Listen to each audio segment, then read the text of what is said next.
مامۆستا جەنابەت خۆ هەر یەک خێزانت هەیە؟ ئەمە سێژمان هەیە ئەتەمانێ بکەینە چاریش ئینشاءالله هەر بەبێ سوحبەت بەخوای بەڕاستی بەخۆم یەک دوو کوڕشم ژنیانی نەیە قەولە لۆ کوڕەکەیت کەشم بینی باشە مامۆستا ئەوە شتێکە لێ بژێڕمەوە لەگەر جەنابی مامۆستا نادر و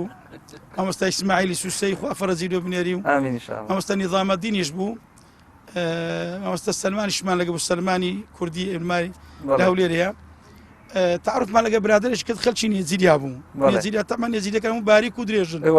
دەگوت ئەسڵ دەکەنەمە تعدودە وتم یانی کو دەگوت دەکەنەمە پیاوژ نەشێبی پێدەن کەرتە زەلام ئارەقەم کرد دەگوت دوی هەبی درێن نیوە زەلام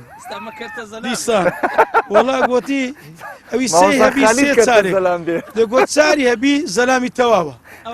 وت ئێستا من سێمێت و چەند تێ من هەندوارە کرد وتم وەڵا من و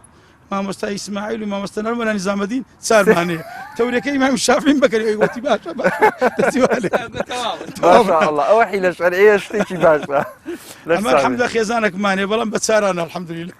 دەی ئینشاءالله خێزانەکە من ماشەڵڵا جارە پێ دەرێن چارمەوت فێلای خەلکی لای پردێ و لە کەرکووک تەواوی بەخوا چاکە الحەمدولillah کوردی دەزانی ئینگلیزی تورکی و عەرەبیشی فولە الحەمدولillah سێبکە چاکەسە دەست و چاوت خۆش مامۆستا گیان